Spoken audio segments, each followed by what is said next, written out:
chuckle. Yes, Ken's one was good. Yeah, I did enjoy that. I'm the tattoo's booked in for Tuesday. Yeah, that was very good. Yeah, no, I enjoyed that one. I did. I liked the wrapping it in foil. I was chuckling. Well, I've been saying that for years. I've been saying mount the RID module to your quadcopter with at least 7 layers of aluminium body foil. Well, I'm just thinking, Bruce, of a proper video, straight as it comes, ensuring that you protect it with proper stainless steel. Mesh. What's that stuff? Faraday cage. That nice stuff. We make sure, or copper actually, where we can solder it on both sides to make sure that it's nice and protected. But then you can get that lovely green patination on it as well. You get a very arty look to it. It can look really, really nice. Well, look, Verdigris has got style. They need protection. I don't want to invest in one of these expensive RID modules and have it damaged. Well, do you want an exclusive? Do you? Hey, this will get the views up. I'm talking to 2 manufacturers in China at the moment about making ghost RID modules. So you'll be able to put this on your craft, and when you fly, and it will transmit remote ID signal. Actually, probably a dozen remote ID signals for craft that don't exist. So especially useful on sub 250s where you're not required to have remote ID anyway. But there's nothing to stop you from having one of these modules on your craft. It's not interfering with any other broadcast. So under FCC conditions, it's not an illegal transmission. It's an ISM band. You're allowed to do it. But it means that the skies when you fly will be full of drones. Such a stupidly thought out concept on so many regards. And a lot of the videos are jumping to the bad actor will drive around the airfield and that will shut the airfield down.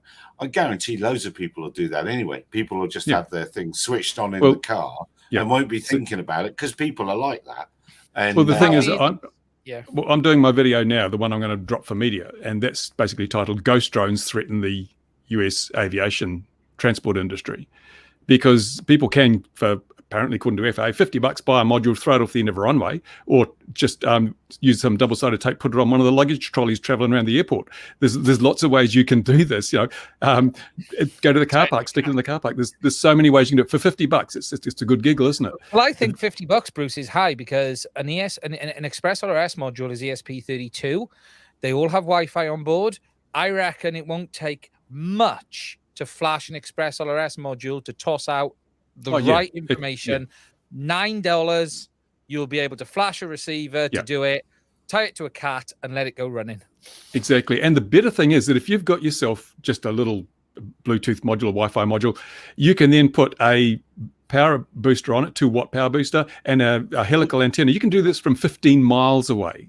You can create drones at an airport from 15 miles away, and they will never find you. There's no risk to that, 0 risk. You won't be turning up on a CCTV camera that they look at the area where where people are putting things. You can do it from another town and still close down an international airport from your just from your phone, your smartphone. You can do it from your smartphone. You just get your smartphone or a smartphone.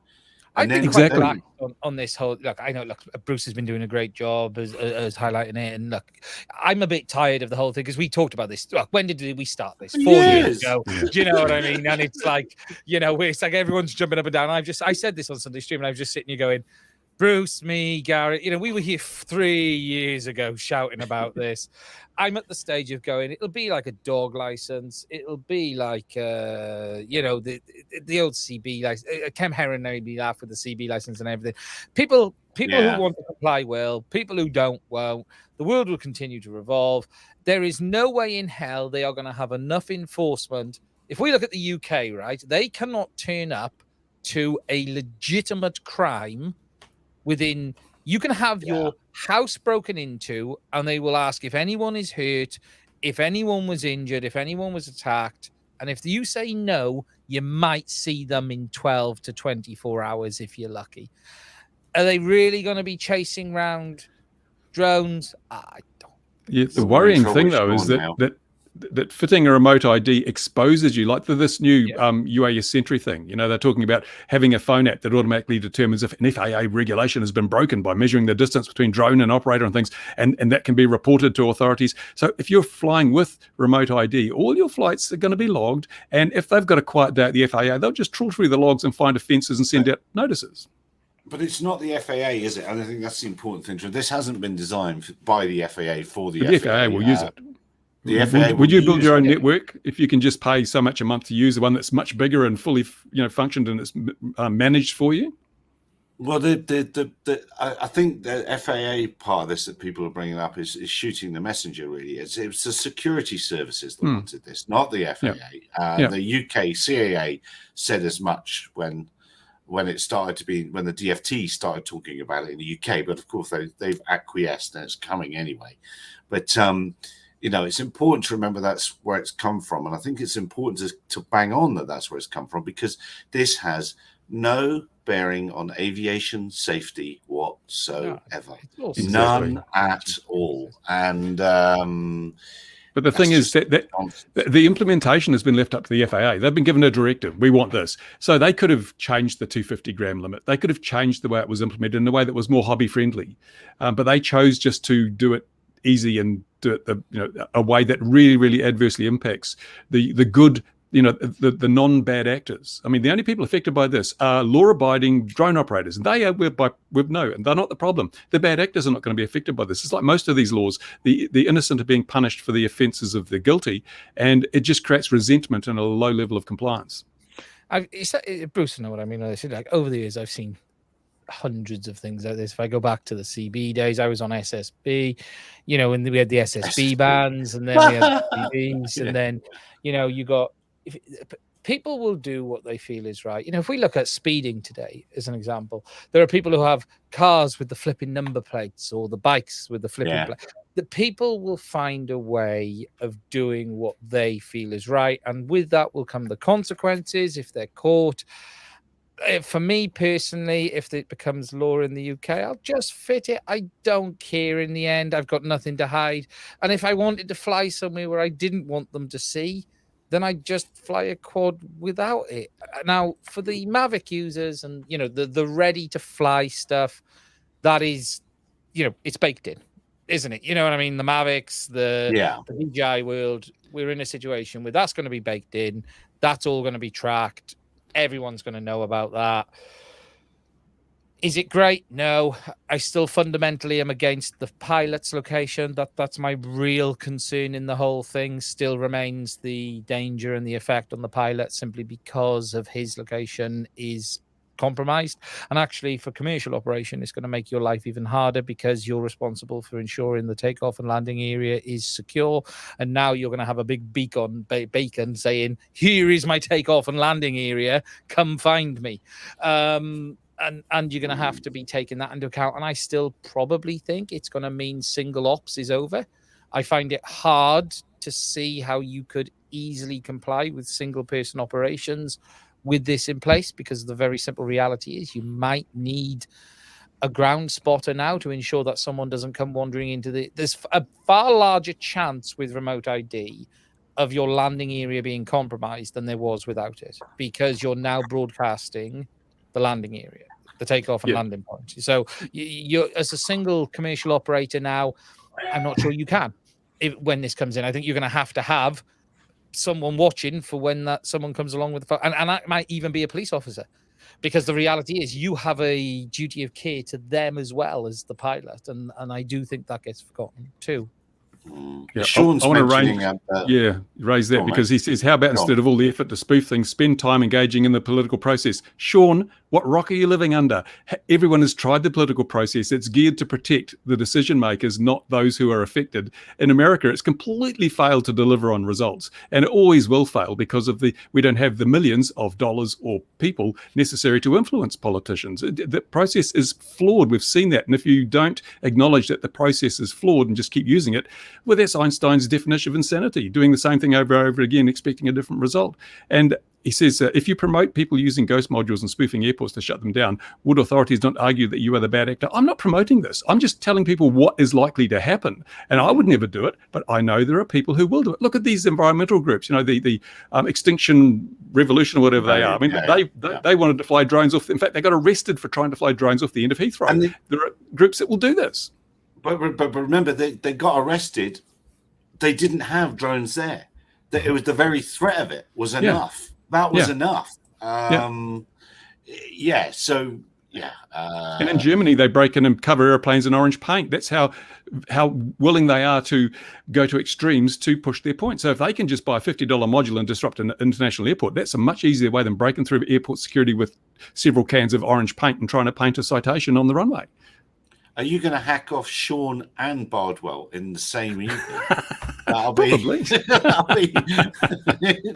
Bardwell's not happy about you. He's not happy at all. I'm speaking to Chinese manufacturers about making. Yeah, that's not illegal, and it's not bad actor. There's nothing that says you can't broadcast a remote ID signal that isn't in compliance with the specification. Because it's an ISM band, you can broadcast whatever the hell you like. Yeah. It's a proof of concept thing. Yeah, if I want to fly my drone with any degree of privacy, I can put that on there and I can make a statement. I can make a statement that says, I don't need remote ID, but look at all these drones there. They don't exist. This is a flaw in the remote ID system. That's a way of making a point, because if we don't stand up and make a point, the big problem this hobby's had to date is that they haven't gone public. It's all been talking to politicians and talking to people behind closed doors. The video campaign that I've launched has created a huge spike in awareness of this problem, and also makes the situation now where when somebody gets mugged or assaulted or killed as a result of the pilot's location being broadcast through remote ID, the FAA cannot stand there with a straight face and say, we were unaware of this risk, because hundreds of people have made videos and said, this is a risk. And it's documented, it's time-stamped on YouTube. They can't be seen to be saying, we didn't know about it, because we need to make these stamps, these timestamps on the timeline so that we can go back and say, this is not working because the FAA are not listening. We've had witnesses, we've testified to Congress. They don't care. You make some good points, Bruce, in there. Pragmatic points, and I'd like to agree with them, but there's no accountability. The process here also with the enforcement deal, I mean, it's laughable. Even the law enforcement around the world, it's laughable. So maybe, some people they'll be made example of, like those people at Heathrow. Remember those poor people? They probably had that stuff all framed and put on their walls, but they were made examples of, or scapegoats. And I think that'll probably happen. And yes, people probably will, like we saw in the early days where people were getting attacked when they were flying drones. People thought they were perverts and coming over and trying to fight them while they were flying. Will it lead to unsafe piloting? Probably. Is it something that could have been nipped in the bud with point of sale registration? Yes, I totally believe so. Is this, a Chinese system? Yes. Do I feel it's tyrannical? Yes. Happy 4th of July, everyone out there. Oh, yes. Your 4th of July thing, isn't it? Yes. Threw the yoke of tyranny off for some good old-fashioned Chinese communism. Anyway, I get off the soapbox. We love it. Well, Sean's making some valid points, and it is just such a shame that people, and Ian mentioned it earlier, we've been banging on about this for years, and people have just woken up at 11:15, the 11th hour. It's a done deal. The bottom line is the community's got to start paying greater attention to what is coming down the turnpike. And I actually think the next big set of videos are going to be, who moved my Freer? What's it? Who moved my cheese, or whatever that book is? Because those Freers aren't coming. They're not coming. They're not happening. So there's going to be the next wave of big fish to fry. And then network remote ID. Go on. We know the FAA are on Twitter, but obviously that's just who with the big FAA and probably isn't that much red. Are there any of the individual senior staff there that are on Twitter, so that some of these videos you can actually tag them directly in, and then there's no, oh, we didn't know? No, I've written people emails. I've included, the administrator, the head of the UASIO, this associate administrator of aviation safety. And we never got those. That's a bunch of crap, because they go around and you get stuff back, and then you can go ahead and FOIA, which has happened, and people's names are included on this. It's a problem. There's no accountability for the, I guess you could call them the ruling class. the peons, if you're able to be fined, we're big on that in the United States. If we can slap you with fines, you're a target. I want to go back though to something that Gary said about the community needs to, speak up. Community needs to realize. The point I'm getting at, and it's also just addressing Sean's comment, it's not about whether people care or not. It's about having the timeline, public timeline, the timeline that journalists can see. If you do something on Twitter and it's directly to there is a timeline. There's a on timeline the FAA, and the journalist can see it immediately. Journalists aren't going to touch it. They're not even going to touch it. They won't even touch the 737 stuff. I mean, there's stuff that was in the European press about the 737. Most of the people at the FAA, the Associate Administrator for Aviation Safety, he had to step down. Dan Elwell got a job at one of the flying car companies as a consultant. Yes, he did. And so did, who was that other guy? I can't even remember his name right now. So these people, they leave in shame. No one will even talk about it. Press, people died. People, you had hundreds of people in Africa die, and no one will even talk about it. They will not talk about it. They won't talk about them. And they rush to blame the training. I just have to also say they rush to blame the training of those pilots. Of course they did. But it wasn't. It was the lobbying. That certain airlines didn't want to retrain people. Everybody knew it was bad. In the European press, you had people that worked for the FAA actually even said I was on drugs or I would have never went for it. But anyway, we're moving away from the point. The point earlier where Gary said, hey, the community's got to speak up. The community was duped by people who said they were advocates for them. You got duped. Number one, DJI's drone flaws. You got duped with drone registration. You got duped with the 250 grams, and you got duped with the RID, which all these people went along with to sell you people products that you ran out and bought. No, God, I gotta get on the cell phone app, and that guy, he's my buddy, and all the rest of that, and they sold you out. There's no choice because the regulator wants these things, and you have to comply. If you don't comply. No, you don't have to comply. The regulator wants compliance is by choice. You don't have to comply. DJI could have said no. It was a setup, man. I told him that people were tipped off months in advance to the registration and not the 250 grams that they said. Let's face it, though. If we go back, Brendan and DJI specifically wanted 1 to 2 kilograms. No one else was backing them up. Bullshit. No. Not bullshit. That's bullshit. That's bullshit. I was there. There we go. That's bullshit. Our CAPA was the group that wanted under 4 pounds. It's in black and white. It is black and white, and wanted under 4 pounds. And no one in the community would remember frangible, Gary. You were the guy. I remember. Yes. So there was an exemption, an under 4 pound exemption for commercial, which was basically 107. AUVSI, and I wrote it into the 2012 FAA reauthorization bill. Chris Anderson, 3D Robotics, would not support it. Wasn't enough weight. The robot lady would not support it. It was not enough weight. Missy Cummings. AUVSI would not support it because it didn't take all of the membership into consideration, which was AeroVironment and Boeing and the rest of these people. So that's just not true. No. You always have to pick up Brendan and DJ, and okay. Well, you want to defend him? You want to defend a common kids? Let's do it toe to toe right now. DJI toe to toe right now. Where did the 250 grams? DJI rolled over, and everyone else rolled over. Bullshit. He rolled over like a dog, and he rolled over like a dog. Because your argument is that Brendan could have gone down to there. Did you ask him to your face? No, you weren't. No, you weren't. You know where the 250 grams came from? That's all recorded in all the meeting minutes. No. Andy Latcher from MITRE. Just read an MOD report, on and Twitter, it was shrapnel from let people read explosion. and make up their own And mind. Brandon signed off on that and said, oh, okay, we'll do 250 grams.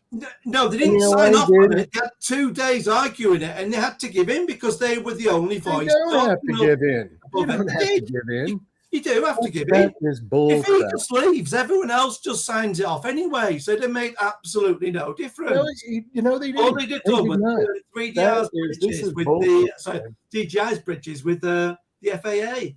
This is bullshit. He could have said, look, right here, the data that you're using is an MOD report about the lethality of shrapnel and projectiles from explosions.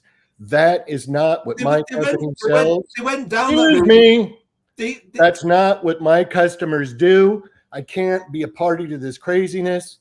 Have a nice day. When you get, and they would have just signed off then. What I'm doing. When he walked out, everyone else signed off. You don't want to learn. You just want to be a blowhard and talk.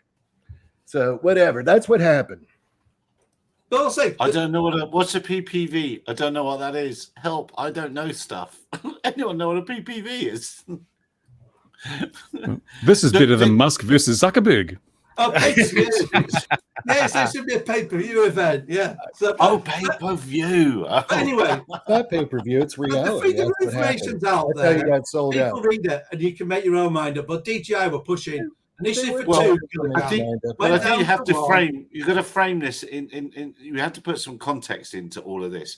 So when all this was being spoken about, the bigger players did want to. Nobody wanted to carve out a small space because they all wanted all the space, all the way up to 55 pounds and beyond, and they didn't want to shut the doors on all that sort of thing, and that's why they were very reluctant to think anything less than, just carve out something for anything less than 2 kilos. That's why it was ignored. And also historically, you have to remember, back then people thought, well, everything's always going to weigh between 5 and 7 kilos because we're never going to get lightweight GPSs, we're never going to get lightweight cameras. The whole nobody would have believed at the turn of the century. Nobody would have believed that DJI or anybody or Autel would be able to get a 249 gram machine out that would be so capable. And what's this? I don't understand the 18650 reference. It's for Johnny. Molicel lithium ones. Yeah, they're really the best. The Molicel ones. Yeah. Oh, there we go. There we are. He's on top of the batteries. So you have to look at it all historically, and absolutely the AMA and all the others were looking the other way. FPV wasn't really a thing. Yes, it was a thing, but it wasn't the thing that it's become. Things have changed.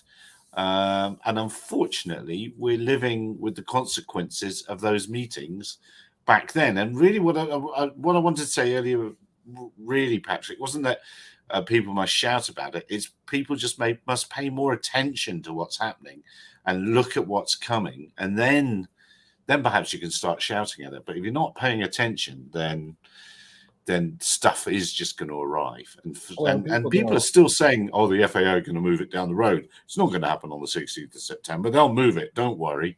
They're not going to this time. Well, people didn't want to pay attention, and they want to believe. That's the bottom line. So 20 years of experience that I've had in this deal, people want to believe that common sense is going to prevail, or the FAA is going to do the right thing, or whatever, and they're not. They're going to do the expedient thing, and they're going to do the thing that guarantees their income and their vested retirement, and that's the bottom line. And by the way, on that income thing, people are saying, well, how on earth are they going to enforce it? They don't really need to enforce this much. As I've said many, many times, here outside of a small town, 10 kilometers, lone tree, shade, that is where the traffic policeman is, and his job is to get a fine out of you because that's how the municipality makes its money. Big event, Glastonbury Pop Festival, some big festival in America, whatever. Copper turns up with a simple RID tracking device, and it's going to be, as is coming into the UK, spot fines. It's not going to go and meet the FAA. It's not going to get your ticket drawn. It's going to be, right, here's a $100 spot fine. We found you $100. And perhaps even some states will stand up, some, I don't know what you'd call that service, where you pay other people to do it, and they'll take a cut of that money. I'm not sure if it was simply law enforcement and FAA that were enforcing it, I'd say you'd be right. But remember, we've got the app. The public are going to be invited to become involved. Yes. And when they become involved, suddenly there is what amounts to an enforcement force of millions everywhere. And I use the word Karen. It's a part of the vernacular now. People who are concerned about drones will download the app and they will use the app and they'll report instances where people are breaking the law or whatever. And we've seen that UAS Sentry where you buy the special device, but there is absolutely no reason on earth that can't actually just be a smartphone app which links back to the central service. So there'll be network nodes everywhere, and the information will be there to make prosecutions if they choose to do so. If someone's flying, a mile from the drone, then obviously that's a breach of the regulations, BVLOS, and that can be actioned by things. And in the initial period, they may choose to enforce every infraction they find to have that chilling effect. So it's not as if it's something that you get away with, 90% of the time. It may be that the FAA decide that or the Department of Homeland Security decide to be effective, this has to be really enforced with an iron fist. In that case, things look bad. Yeah, I think it's possibly. I don't know. What do I actually know? I don't know anything. I just know that this has been a concern for the last 4 years, and it's in 2 months to go, and people are getting upset about it. And it's not going to be changed via the political process. Going to your congressman or your senator is not going to make a jot of difference. Pleading with the FAA is not going to make a jot of difference. The only thing that's going to make a jot of difference is if this starts to affect the man in the street, the average person in the USA. If they go to get on an airplane and the airport's shut because some guy's thrown a remote ID module off the end of the runway, that is when things will change. And if the US government sees that this has the potential to hugely disrupt the aviation transport industry, and it starts to do so, then they will rapidly reassess the value of this regulation. It's the only way you're going to get it changed in any short space of time. Or is it even, are they selling enough drones to even warrant, like maybe just not even just shutting it all down? And then that could be a valid point. Put the hobbyist on the FRIA, that they may never get. I don't know.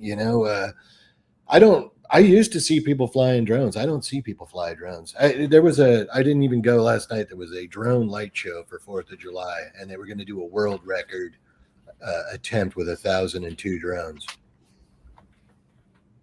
1,002. There's been bigger swarms than that. No. Where? I know that.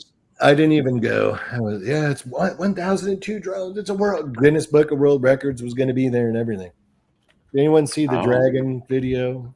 Wonderful. Wonderful. I'm just sending send me an email to this. I'll put it in there, and I'll add you if you want to tell us about Sky Air running BVLOS ops. And part of this RID deal thing, of course, was the promise of BVLOS for all. So the last 2 years at the AEVSI show, people have all stood up and gone, well, as soon as we get RID, we're all going to be flying everywhere. It's going to be great. It's going to open up the skies. So that's what people have been. Of course, it's not. That was a deception, wasn't it? That because the recreational users thought, BVLOS, because they said, this will enable BVLOS operations. And they didn't say only to those with the right certification under Part 108 who are performing commercial operations. The recreational users thought, we are to do BVLOS, but they're never going to get BVLOS for recreational users. Yeah. Well, even the registration was supposed to usher in, conformity and responsibility. And this is the first step. I believe we could go back there and read the quotes from Hort telling about, this is the first step into getting us into the NAS, blah, blah, blah. It's all BS that people seem to fall for every time. Jim, I say they'll pretty much in BVLOS. I guarantee every single drone business in the world does BVLOS. Otherwise, it doesn't make money. I guarantee. Oh well, yeah. I can't believe that. Where are the bodies? Coloring. Where are the bodies? Oh yes. Well, that's another thing with the industry is that people that are making money in this industry, no one will put up any money for real scientific research. There's enough data out there now that you could say that unmanned aviation is safer than manned aviation, rotary wing and fixed wing. I'm not even, I don't have anything to back it up, but I'm going to say I haven't been reading about the deaths. Have I missed any? Is there been a plethora of deaths out there from drones? No, still zero. because there's a lot from manned aviation being fixed wing and rotary. Well, last week and every week. So last week in America, there were 6 deaths, 6 manned deaths every week. I think just about every week this year, I've certainly been able to mention 1, if not 2, 3, 4, 5. There's been some huge numbers, and I don't want to put another countdown meter or a counting up meter on the side of SGS News that is the deaths, but it's almost like maybe we should. But it's and not mid-air collisions continue. Mid-air collisions continue to be a major problem. Yet there's no mandate for ADS-B and TCAS and Class G airspace. That would save lives. This remote ID is not going to save one life, but look at the effort that's being put into it. They have better lobbyists, and it's the same deal with the FAA. Supposedly they say, the NAS thing is the safety of everyone in the air and on the ground. And we've been working on new fuels now for 20, 25 years and spewing lead all over the place. Some people are waking up to it that, avgas has got problems. Manned aviation or general aviation has problems, but it's excused because people say, oh, well, it's a driver in the economy. And it might have been, but I don't know that GA is the driver in the economy that it used to be, because if you look at it, what is it? Is it Diamond Air? Diamond Aircraft is owned by the Chinese, and so is Cirrus. It's owned by the Chinese. Oh, they know. I didn't know And that. Well, you're not alone. I would say 9 out of 10 aviation enthusiasts in the United States are not aware of that fact. It's the same deal when political people ask, "Oh, where is this DJI drone? What state is this made in?" So, that has constantly bewildered me. That people thought Daijang Innovations was an American company. How did they think that named company was going to be American? That's constantly hubris. It's the hubris from the 50s and 60s and 70s in the West, that people believe that all of these innovations in aviation and all the rest of that stuff. Billy's clueless. That guy, he doesn't know anything about drones. The lady was supposed to actually take over. She was being groomed to take the slot, that UASIO slot, and last minute they gave it to Billy and bumped her out. And I think she's over there doing some counter UAS stuff. And that wasn't Missy Hughes. That was the other lady. It was the Roomba lady, wasn't it? No, it wasn't the Roomba lady. It was I can't remember her name. She wasn't even a blip on the radar. Everybody was smooching her butt because she was going to be the next chief. And they bumped her last minute for Billy. Billy decided he wanted the slot, and they gave it to him. I want to say he's Air Traffic Organization. It's, the coloring outside of the lines, the status quo. It's Morris is the go-to man. It's a perfect, storm. So, even here, the military knows we've got a situation. There's only really 2 contenders for domestic drones, and that's shaky. It's a problem. The UK's entering. I found out today the UK's entering that blue UAS game for the police. They're having a chat about getting rid of Autel and DJI in their UK services. That's an American company. Sorry. I said, Autel's an American company. They have an address in Ontario, California. They're not. They're Chinese. DJI used to have an address in America as well. Oh, no, well, it fooled some of the people for some of the time, but it's still Chinese. If it, quacks like Mao, then it sounds like Mao. I don't know. Anyway, this is a serious problem. And again, the dual use from the military is not going to work. They did reform ITAR, but you're not going to be able to sell to a lot of countries like the Chinese are able to do. You don't have the $1.5 billion investment that DJI got, so you're kind of, and you're going to be lagging them for a good 10 years. So you're going to have a hard time catching them. You're not going to get the bitter pill here, or whatever that is. You're not going to get DJI capabilities at a DJI price point. I don't care how hard you try.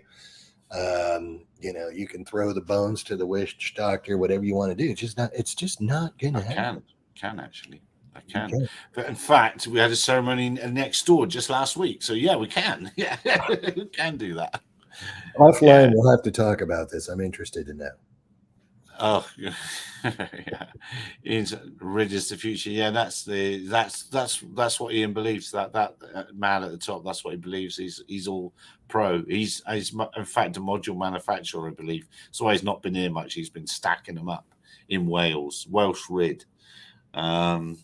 Yeah, look, it's we've managed to talk about it for 33 minutes, and it wasn't even going to be a topic. But I just seeing Bardwell's video. He's not happy with XJet. What's going on with U-Space? It's up and running in Europe, isn't it? And people flying cars flying around. Oh, flying cars everywhere. Oh yeah. Talking of flying cars, did you see the Twitter conversation on that latest one in the US that's trying to make out it's got certification when it doesn't even look like it's actually certification, but permission to do test flights? Oh yeah, you just say we could probably get that permission live now, and we could probably invent a product right now and get that permission, because all you do is just say, dear FAA, I'm going to take my life into my hands and test fly a thing. And they'll say, all right, well, good luck. Hopefully you don't die. And that's all it is.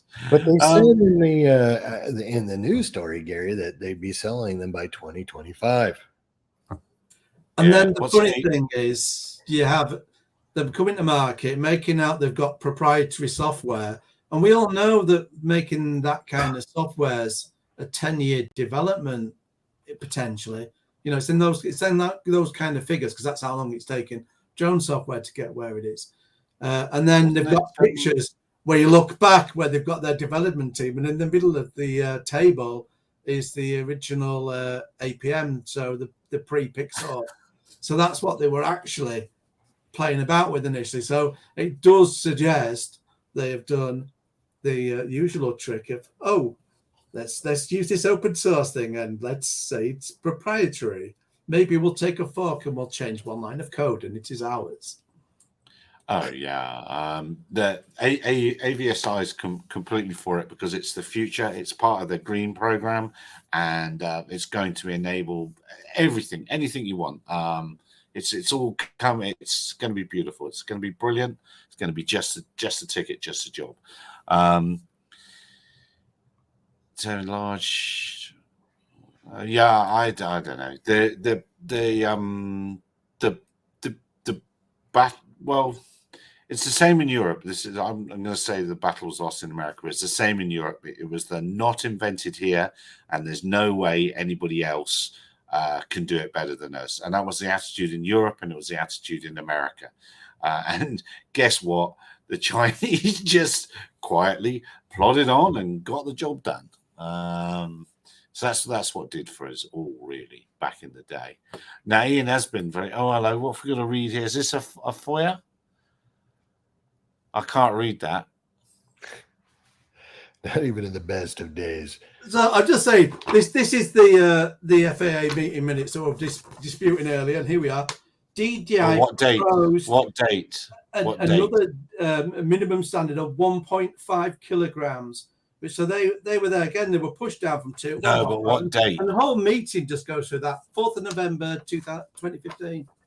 Tell Brandon we were talking about this in 2008, 2009, and 2010. So tell Brandon he's late to the party, but tell him I said hi. I can't because he's not here.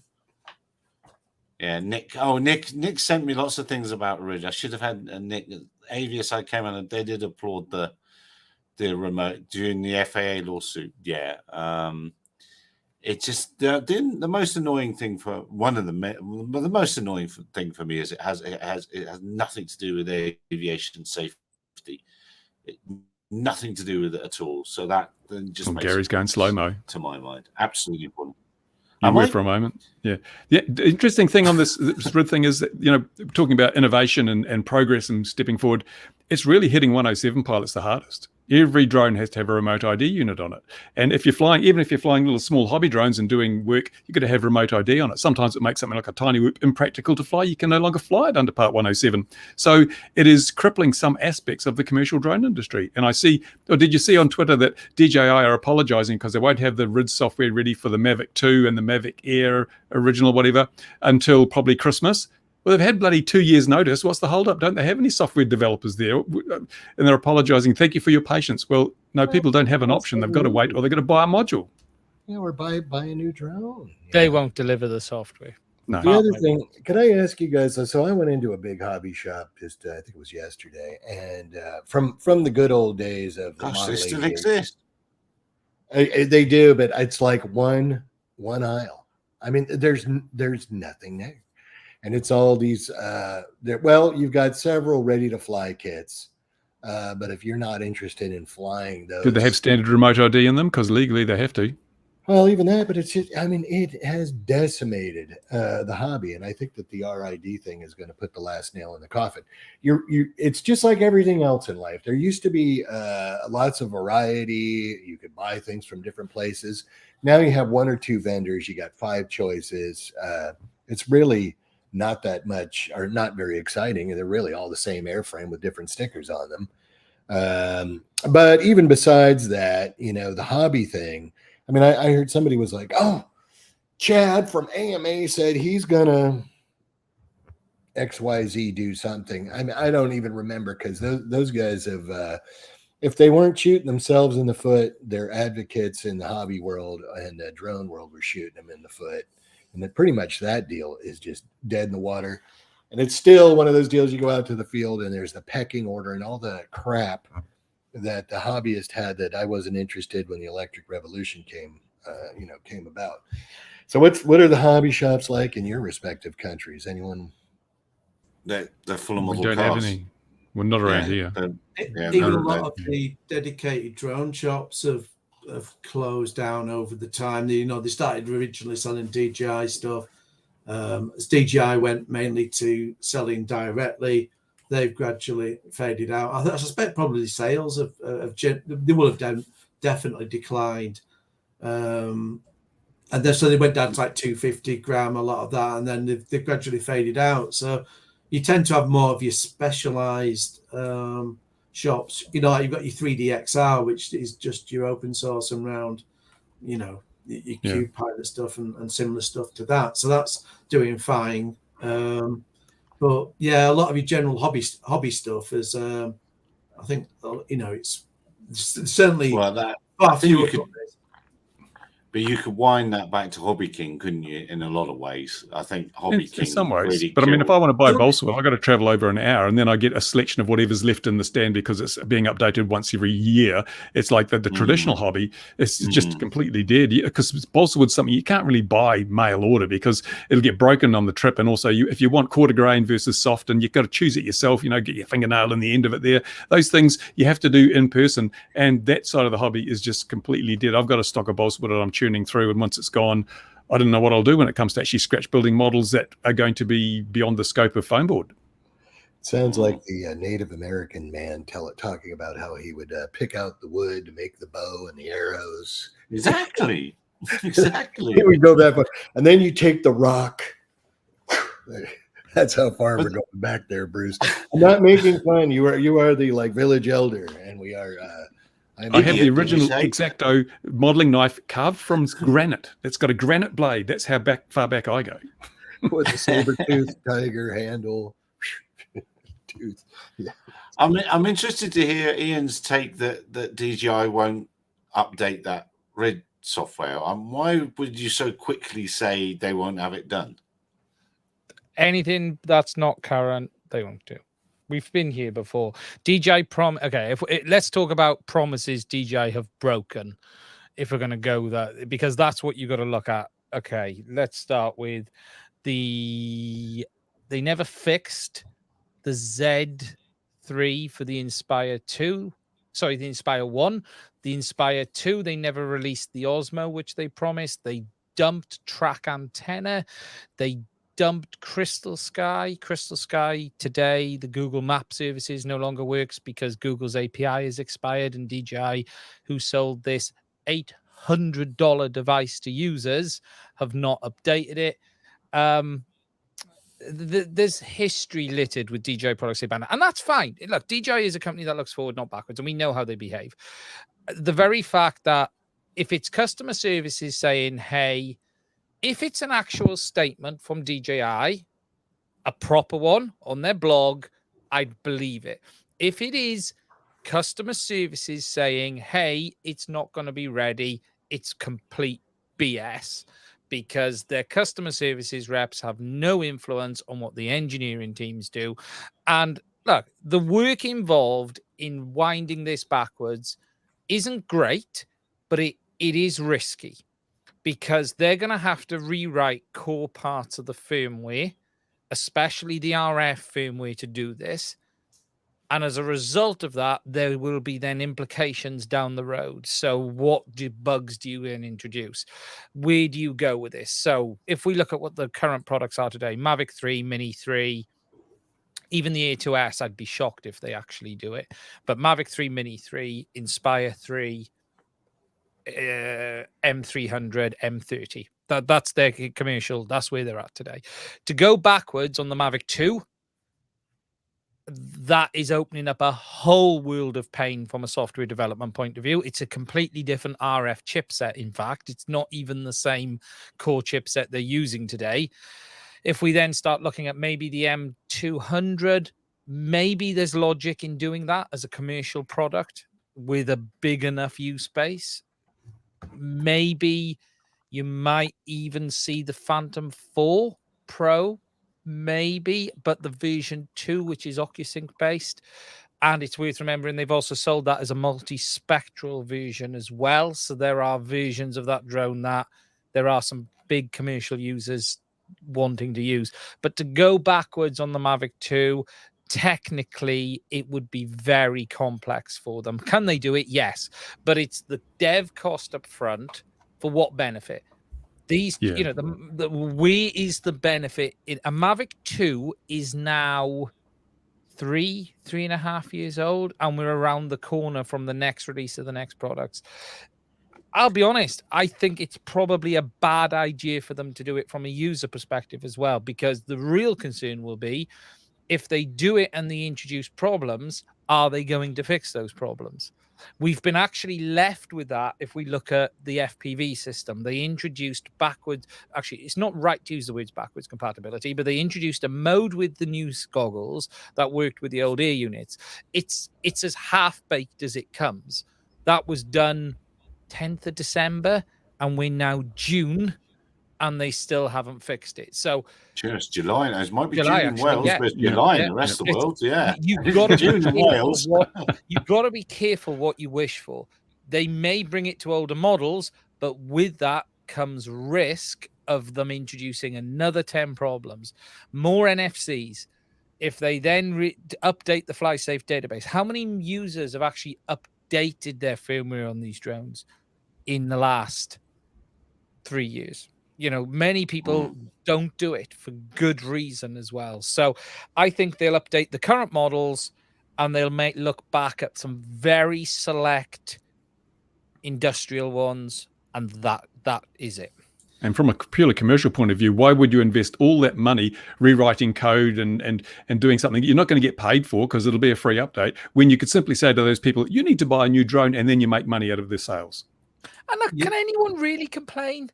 Let's be honest. If we look at the Mavic 2, the Mavic 2, you can't complain. Yeah, I think you can complain when you look in. If you're in the camera world and you see companies like Panasonic that do years of firmware support and putting stuff back, you can complain on that basis. But yeah, when you look at DJI and the drone world, and if you look especially at the likes of GoPro, that are they're the worst offenders. Yeah. Of just wanting to flog you a new product just to put one new feature in the firmware. And DJI actually, as he said, DJI are very good. It's easy to slag DJI off, right? They are better than anyone else in the industry, pretty much, providing service today and providing support and providing the most reliable products. We cannot knock their days of delivering crap is largely over. What you get today works better than anyone else. You do have to hand it to them. They make bloody good drones. Yeah. Yeah. And look, we've all seen the early stuff, which was shocking, and the problems. Today, they are right up there with the term I always use is Sony. And the reason I say Sony was always a brand. Sony. Yeah, well, yeah, but Sony was always a brand. You know what I mean? You bought the product, it worked, it felt high quality, and it's hard not to say that today.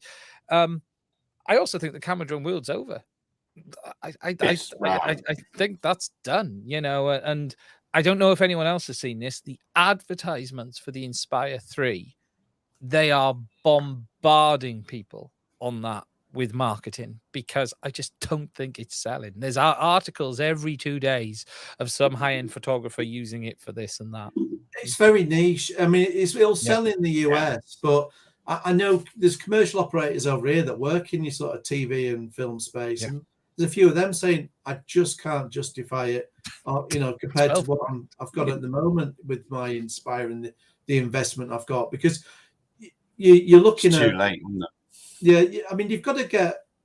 I mean, at the moment, especially with sort of interest rates going up, talks of recession, people aren't spending as much anyway. And then if you have to go out and spend 20, 30K, you've got to be sure you're going to get that back in a reasonable time span. That drone at the end of the day, at some point, has got to pay for itself. In 3 years. Yeah. I think, if you're going to say in a drone, how long should a drone last? What is a fair lifespan in the drone industry? It was 9 months. For those who remember the 3DR period, and DJI was literally them. It was like 9 months, every 9 months. Today, they've extended the product cycles to about 2.5 to 3 years. I don't know. I don't know if there's a lot to complain about. I think that I will find some. Yeah, I just don't see them going back that far, especially when I look at it from a technical aspect, because there is the one thing I'll say is from about the Mavic 3 onwards, they changed their RF chipsets to their in-house stuff. And that change is largely the same to do on all of their products. So basically, if they write the code, they could dump it in all of them and it would just work. Going back to the Mavic 2 series, they're getting into more difficult waters there.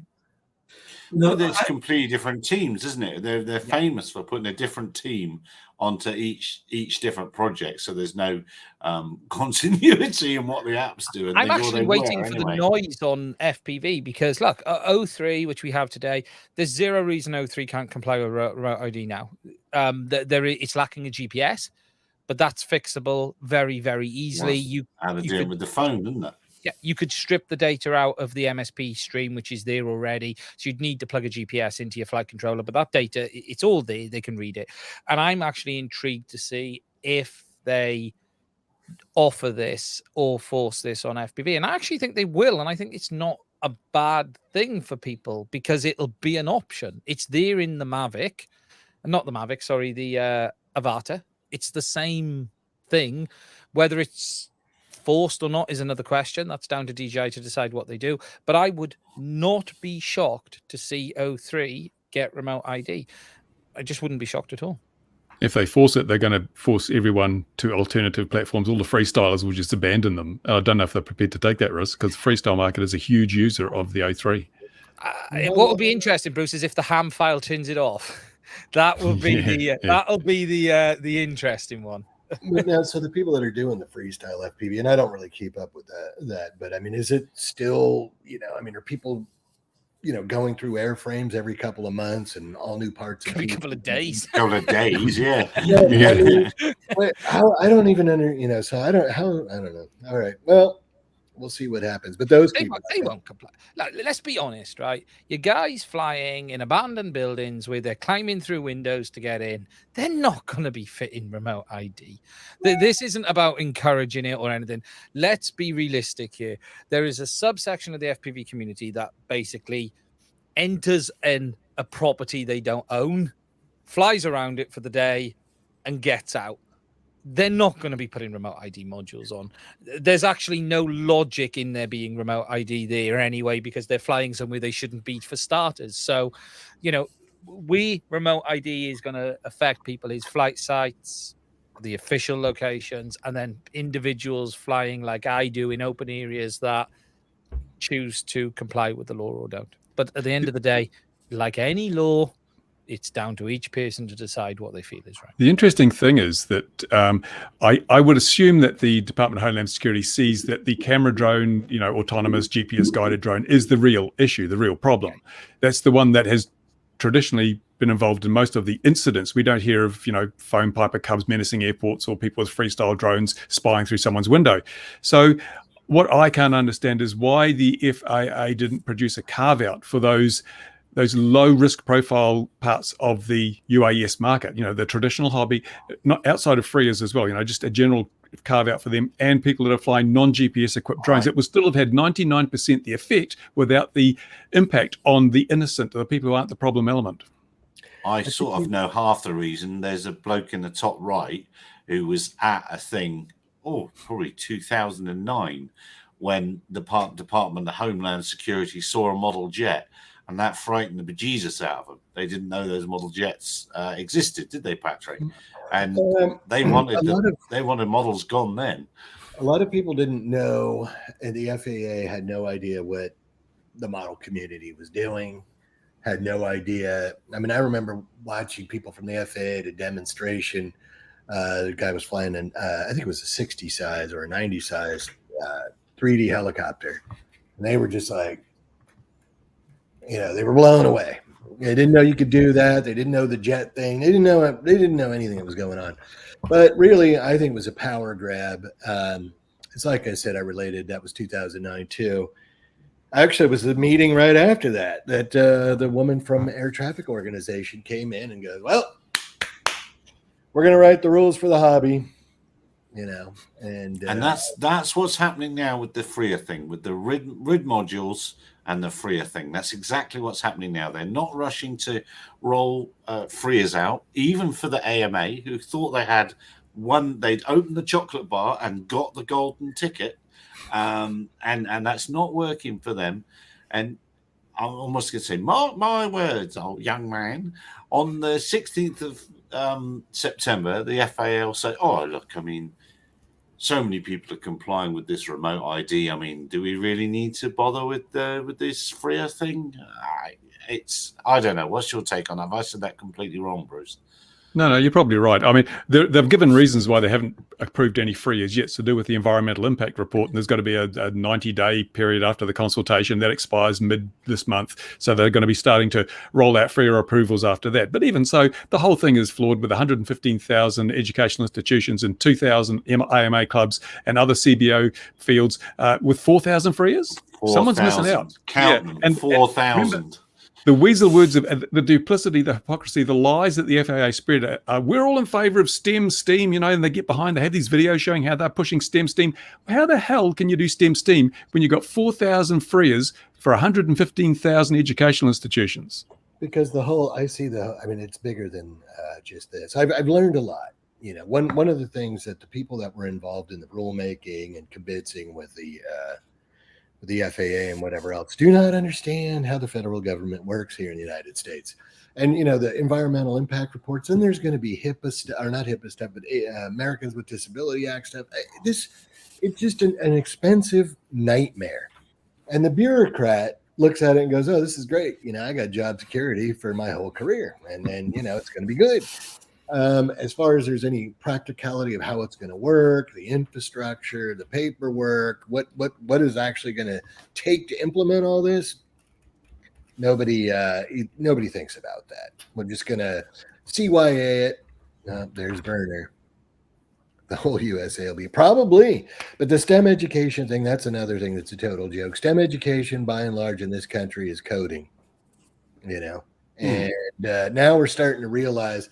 You probably remember this 10 years ago, even in Silicon Valley. I'm like, everybody's doing software. What vessel are you going to put your software in? Somebody else, some other some other, slave. Hardware is the new thing, isn't it? It's the new buzzword. Everyone's going, "Oh, it's all about the hardware now." That's beginning to. And there's subsidies, and what are the subsidies making up for? They're making up for labor laws. We don't have compulsory labor here in the United States like they do in China. And then there's also environmental laws, which is comical. They use coal-fired plants to make electricity in China. The pollution blows over to California, and we pay $1 extra a gallon to mitigate the pollution that's blown in from China. And of course, the NGOs and the government are skimming the cream off of that. We're really working on being Africa. We really like that South African model, and we're trying to emulate that. No power. Quickly as possible. It's the same deal with the electric cars. They're like, we're going all electric. You can't buy a gas car. And like 2 days later, don't charge your car during the day because we're having a power shortage. But but don't forget that's largely due to the way that your power companies were allowed to run things over there. There's shortcomings in your grid system and your system. Well, there's shortcomings in the whole deal. Even the water thing in California, they generate hydroelectric, but they use all of that power to pump water. So it's a wash. There's your green energy. Anyway, I don't want to go down that road, but it's the best laid plans of mice and men. Cool Cat's got it. They're never shooting mouse. Yeah. Yes, that is one of the. As you get older, that's one of the most sensible phrases about, isn't it? Really, it really is. That's quite the thing. Look, we're coming up an hour. Let's try and make this an hour. Have we actually seen any drone news? The important one. I don't know if you've covered it already. I noticed it because of one of Bruce's tweets, which I'm very glad to see Bruce. Using Twitter so much these days. I keep getting that thing. You have reached your 10,000 limit. What the hell's that about? Oh yes, I remember originally having to twist your arm to get you on Twitter, but now there's some stuff you put out there which I might have missed otherwise, which is quite handy.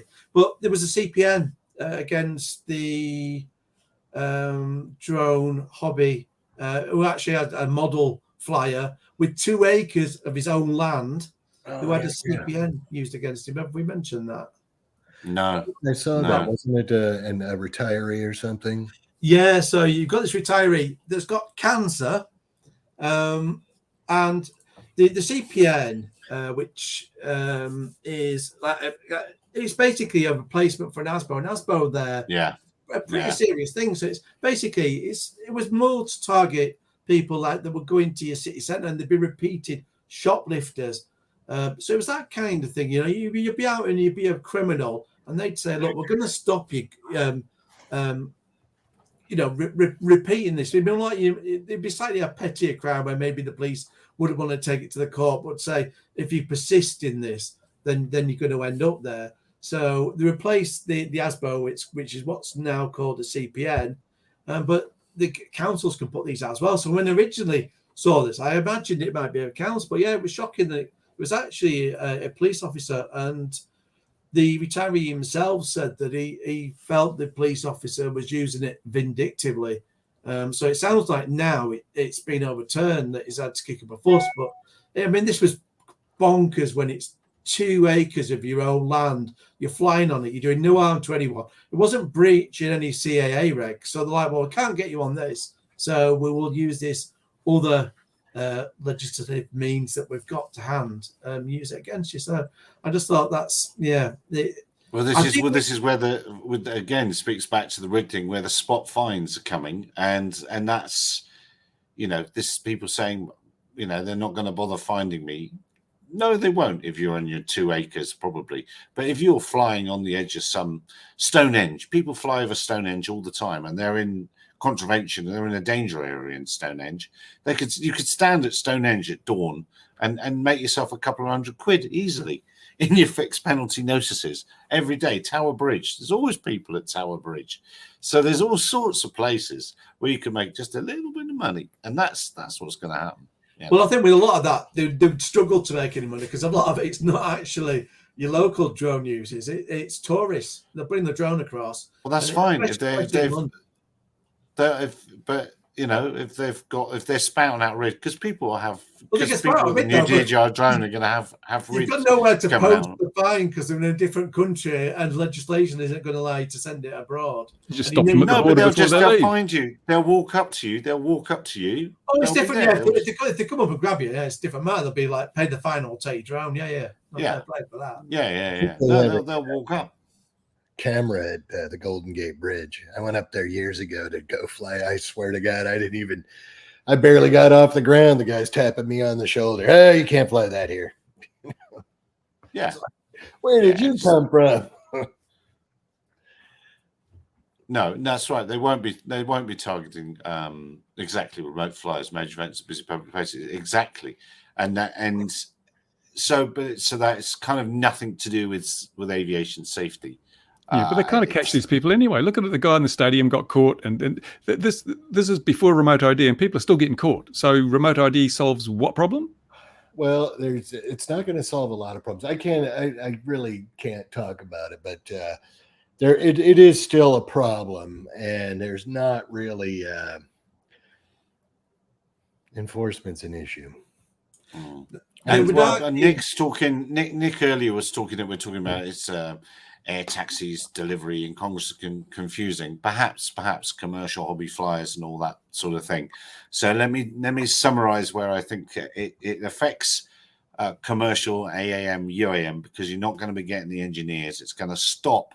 It's going to cut. If you cut the hobby off at the knees, this is my thought on it. If you cut the hobby off at the knees, you're stopping one way of engineers coming into the industry, future pilots and all that sort of thing. So it's a bit long-termism. We're talking 20 years down the line. But that's the problem. By the time they realize the problem, it's too late to fix it. You're going to have a whole gap in that supply chain, and it's going to really adversely impact the USA's ability and other countries' ability to maintain the pace of innovation.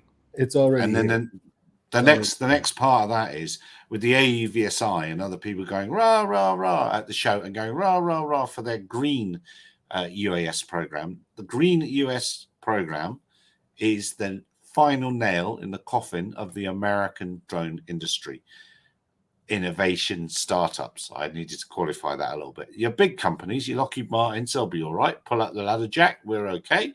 But your innovation is going to be hampered because it's a minimum of $100,000 to get your thing tested.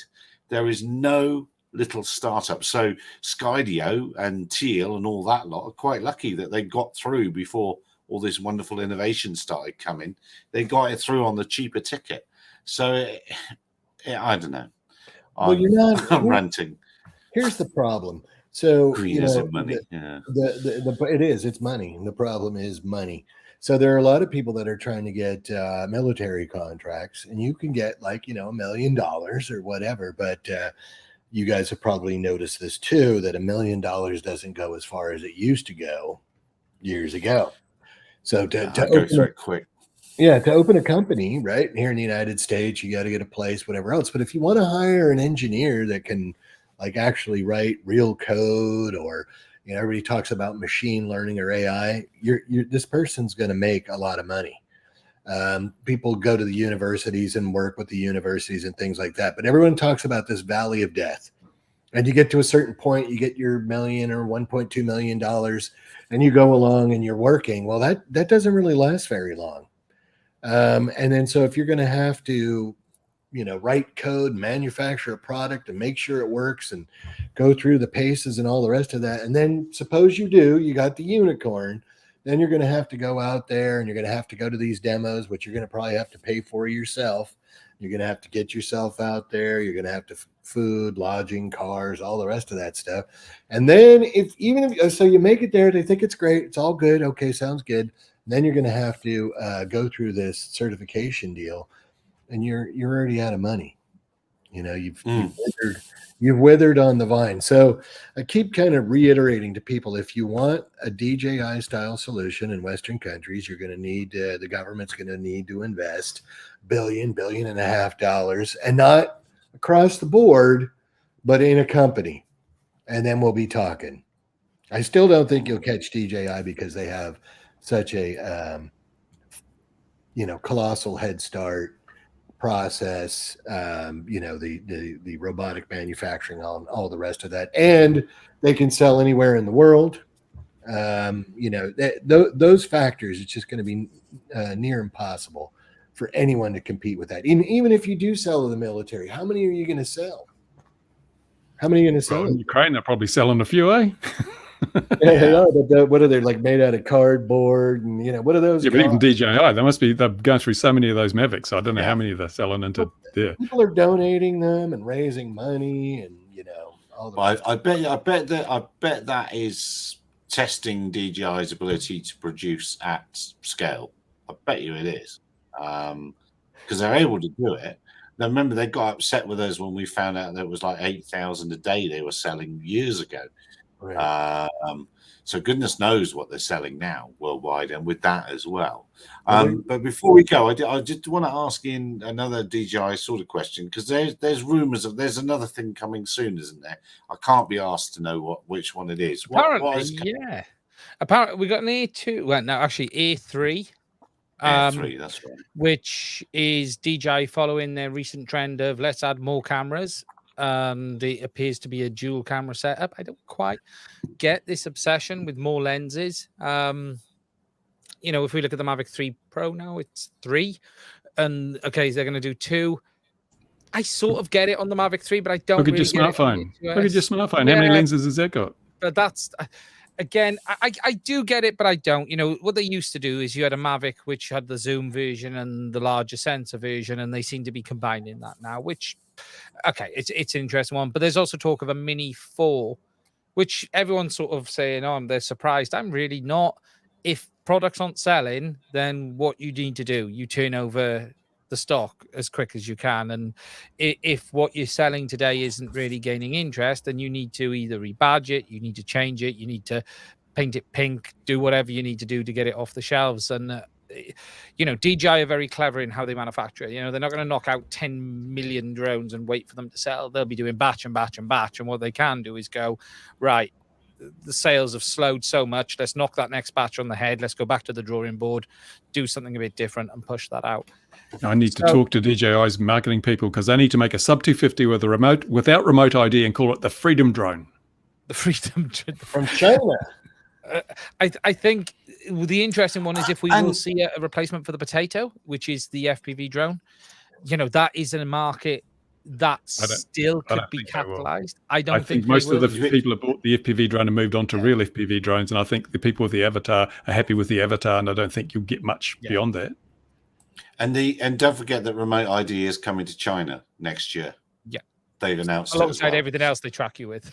Oh yeah, well yeah. They don't have as many CCTV cameras as the UK, though, do they? No, I don't think so. No. I was going to say they loved the remote ID over there, because it was the interesting thing was when we looked at there was a certification that Kevin had dug out. Because it was a roundabout when, because EHang were going on how they were going to be certified, and Kevin was having a nosy at the documents, and most of the document was actually concerned not about is your eVTOL safe, but will we be able to track it? Not only can you track it, to have the permission over there, what they wanted was not only to be track it, but the authorities can actually take it over in flight and issue a return to home. So yes, that's where China wants to be. And let's be honest, look, do we honestly think, say in China, that DJI haven't issued Aeroscope to like every government agency who wants it? Of course they have. In China, this should be a non-issue, because it's probably been happening for the last 5 years anyway, from the very second it came out. So I don't think there'll be much of an uproar over there. I find there won't be an uproar. Yeah, and if there is, you won't hear about it. It'll be a muffled uproar at best. The beauty of the one-party system. I think there's some benefits. I was going to say, if they had your live stream like this in China with a load of grumpy old men moaning about it, the following week, they'd have all vanished. We'd all be in windowless hotels. All we'd see is Ian's chair. How many of us could fall out of the window in a windowless hotel? That is the question. The only problem with this crew is they wouldn't be harvesting any organs because they're No. all unviable. The livers, I can the have my hair kidneys, for a the transplant. head. Yeah. Yes, transplant Bruce's hair, exactly. And on that note, now that we're talking about donating our organs, Hammond, as the Hammond organ appears. Anyway, yeah, look, we're definitely into rant mode. So, dear viewer, wherever you are in the world, look after yourselves. Be careful out there, and we'll see you again 2100 at GMT next week. Look after yourselves, everyone. Take care. Bye bye. Thanks for joining, chat.